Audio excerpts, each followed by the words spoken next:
Hello people, it's Alan here, and I'd like to start off with I hope you all went outside today and clapped for the NHS.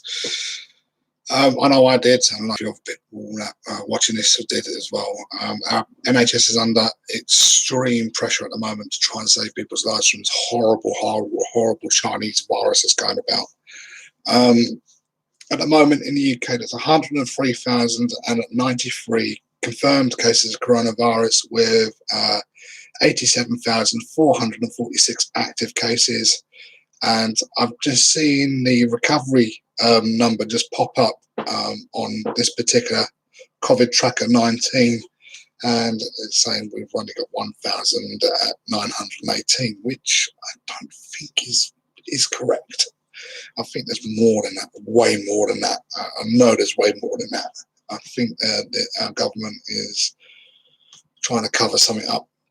Fatal cases is 13,729. That is 861 people who died within the last 24 hours. That's 100 more than yesterday. And yeah, we're seeing a trend. Is our government lying to us? I think so. I mean, over the last week, we've seen over 700 deaths per day, every single day. From coronavirus alone, unlikely. More like people are dying from natural causes, from the common flu, or from just general natural causes, from cancer through to complications at birth, or whichever complication that just took their life. I think they are deciding to just pile it all into one to boost the numbers. And I think that's what the government is on about at the moment, is boosting numbers. And they shouldn't be doing that. They should be just trying to cut the numbers in half and make things more better for us. Recently, the government has ordered manufacturers to make ventilators. Now, I don't know if people recall on Good Morning Britain where Matt Hancock was being interviewed this morning, but Piers Morgan and Matt Hancock clashed this morning, where the Health Secretary tried to grill Piers Morgan for giving him an interview and how to run that interview, when Piers Morgan was just asking him simple questions. Why ain't they being truthful about ventilators? Now, if you're going to go on a show, you're going to ask the questions. You're going to get asked questions, and because you're in front of national television, in front of millions of people that watch your show, it's your best interest to show a bit of dignity and respect to the public that you're trying to represent in government and saying the truth. Matt Hancock not once this morning answered any questions Piers Morgan put towards him. And I found that a bit strange. I don't know why our MPs in this country are not answering the questions correctly. Why do they always avoid the questions? They're not going to get into trouble, and they're not going to get, scrutinized for it. Just answer the bloody question correctly. Piers Morgan was going to challenge Mr. Hancock, which is our medical secretary for the United Kingdom for the NHS, about the handling of COVID-19, because back in 2015, the government went through a phase.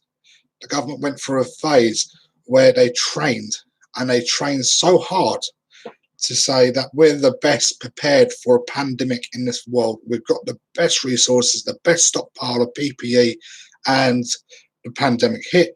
We lagged, and we started seeing numbers skyrocket. Now, unlike South Korea or New Zealand, which done the things correctly, we did things backwards. People were starting to go to hospital from coronavirus, not being ventilated properly. Our ventilation systems ran out. There was not enough ventilations or beds to go around, and people started to die because the NHS couldn't save those lives. First of all, there was a theory out that it only attacked elderly people.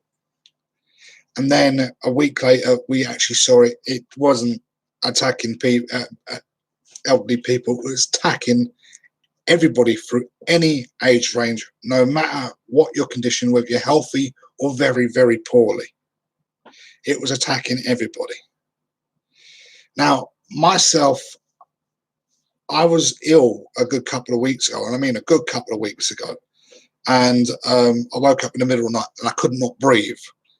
And, I took a couple of shots of my inhaler. I actually emptied a canister of my inhaler that night to get my lungs back into order so I could breathe. It was a very horrible experience. Not too sure whether it's an asthma attack, but I was coughing at that time, and I was very snotted up in my nose, and I had a very raspy throat.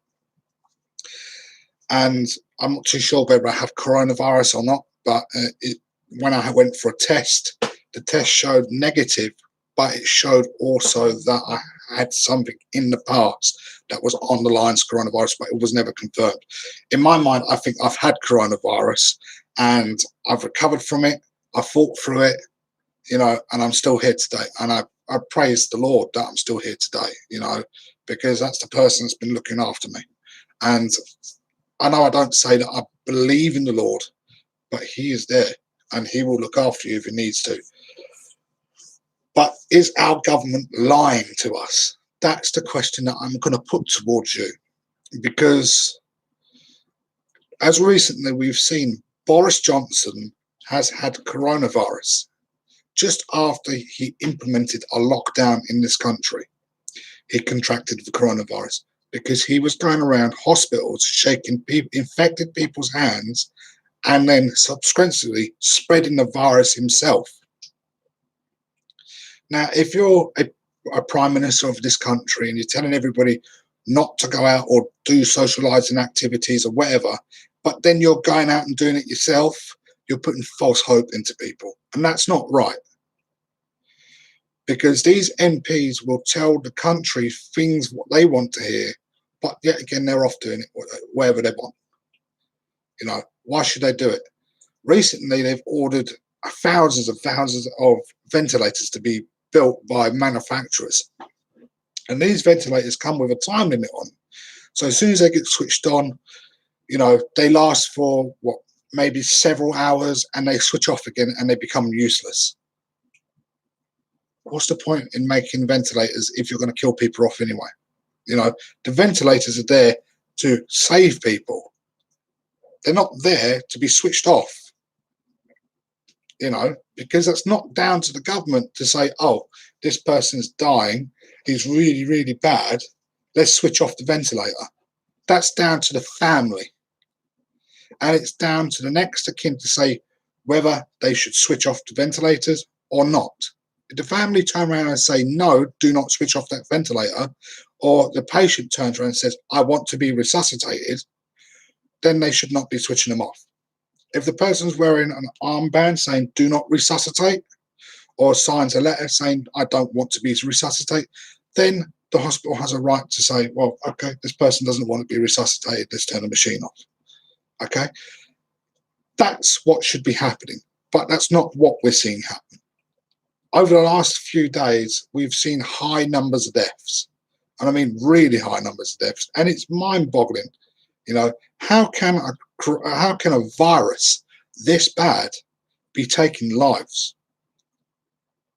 They're making it worse than what it actually sounds. And yes, it is a bad virus because it does affect the respiratory system of your body. But there's a lot of people out there that have actually recovered from this. Around the world, there is 2,127 cases, 873. Out of those, 1,445,844 cases are active. Recovered cases, 540,575 around the world. Most of those are in Europe.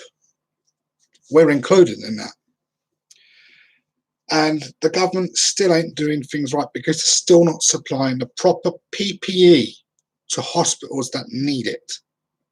They've just spent billions of pounds on this two new Nightingale hospitals up in Birmingham and in the ExCeL Arena in London.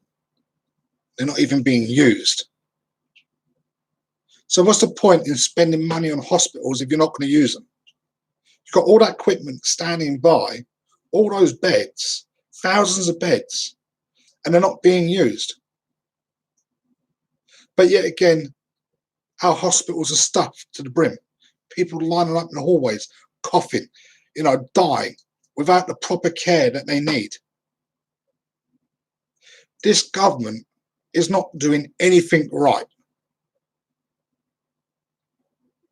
And that pisses me off. Because when I take a look on the news media around other countries, such as New Zealand with 4 deaths, 4, that's correct, 4, right? Or South Korea with under 1,000 deaths, or Germany, another one with under 500 deaths. They've done things correctly, right? They shut down their borders, they shut down their airports, they stopped flights coming in from China or wherever they're coming in from, right? For the time being, until that country recovers and the people recover in that country and they know they've got coronavirus under control.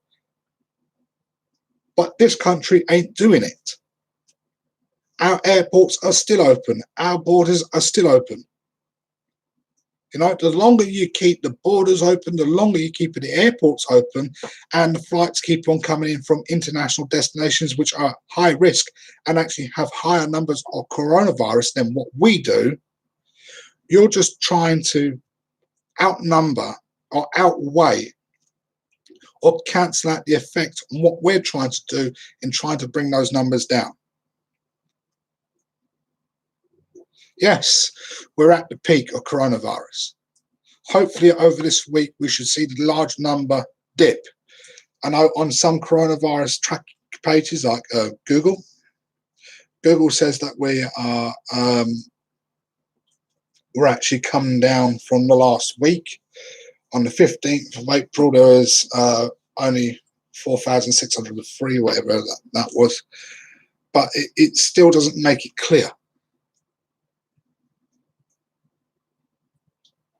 What I don't understand is why is our government confusing us? You've got one politician saying this, one politician saying that, and then the Prime Minister saying his bit in the middle. At the moment, the Prime Minister ain't saying nothing because he's recovering from COVID-19, which he self-contracted by spreading it around a hospital. He made things worse, right? And he suffered from it, right? There's no bad influence on Boris Johnson. I think he's done some of a brilliant job, but not good enough. If he did what other countries did, like New Zealand or South Korea, even Germany, and completely closed our borders and our airports and stopped flights arriving and departing from this country, then we'll be in a much better position, much lower numbers, and we may be able to continue our normal life as we once did, without a lockdown. I know for a fact New Zealand Prime Minister and their ministers over there are taking a 20% pay cut. 20% pay cut. When that question was asked by Piers Morgan to Matt Hancock, will you be taking a 20% pay cut? 20% pay cut. His answer was no. But yet again, he had the cheek to ask footballers to take that 20% pay cut. Unbelievable. It's unbelievable. If you ask me to take a pay cut in my job, I tell him to go and fuck himself. Because I'm out there putting my life on the line to keep this country fed. And I wouldn't see that as fair. My hours have already gone down at work enough because we haven't got enough hours at work. But I'm definitely not going to take a pay cut. In fact, us shopkeepers, our shop workers, the NHS, the police, the whole emergency services, all of the key workers should be getting a big pay rise for this because we're all putting our life on the line to keep this country running. Without us in work, this country would be dead. And that's the God's honest truth. No one will be fed. No one will be getting treated. No critical workers will be able to go to work. No critical workers will be able to come home. No one will be able to go shopping if we all decided to walk out because the government said we had to take a pay cut. The ones that should be taking a pay cut is them because they're sitting on their ass all day going, yeah, in fucking parliament. That's, if you're going to be a proper prime minister in this country, then you're going to run it properly. And we haven't seen them run it properly yet. Why can't we, what's the matter with this government? Why can't we shut our borders? Why can't we shut our borders for the time being? Why can't we close our airports? Do you want to know why? Because the longer they keep the borders open and the airports open, the more tax they get, because they tax the flights coming in and coming out of this country, and they tax the people coming in this country. And not only that, most of our food and all of our products come from abroad. And a lot of it comes from China. So when you open your mobile phone the next time round, or your new laptop computer, or your new set of headphones, just spare a thought, or even a t-shirt that you put on your back every day, just spare a thought where it come from, because it didn't come from this nation, because this government, or the government that was in position, wiped out our manufacturing facilities. We used to be a standalone country in this world. We used to be able to make things left, right and center for ourselves, and it used to be cheap. But now we have to pay import taxes and shit like that because the government wants to make money. And yes, they are making money off this. They're making shitloads of money off of this. And that's not right. I think what they should do is take every single fucking penny that is in that reserve bank of theirs and pump it into the NHS, pump it into the scientists, so they get better equipment so they can find a vaccine faster. At the moment, we're looking at a 1 year to 18 months time for a proper vaccine to be developed and to be disputed in this country. By the time that happens, this thing will be over. The other thing I want to move on to as well is 5G. There's been a lot of stories out there about 5G causes COVID-19. No, it doesn't. 5G is a mobile phone spectrum that your phone picks up. That's a 5G phone. Oops. Oh, fuck it. That's a 5G phone,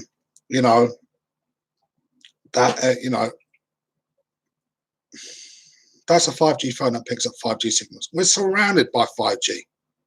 Your router broadcasts 5G to your laptops, to your mobile phones, to your iPads, So a mobile phone mast broadcasting 5G to your mobile phone to get faster internet connection isn't any more dangerous than what you're sat in front of every single day in your house. And my router hasn't killed me yet. And I've been dealing with internet since it came about. Since I had it, since I was old enough to have it in my own house. That's how much I know that it's not going to kill you. You've got more chance of being killed by the sun than you have your own router. So I wanted to clear that up. So stop going out there and setting fires to mobile phone masts because you believe in a conspiracy that they spread COVID-19 when they have nothing or fuck all to do with it. On that note, guys, try and keep safe out there. Whatever you're doing, if you're going shopping, make sure it's essential. If you're traveling, make sure it's essential. If it's not essential, then don't go out. Simple enough. If you're going to and from home to work or wherever you're going to meet family or whatever, I advise that if you're going to meet family, then do it secretively. don't make it obvious. Anyway, guys, keep safe. See you later.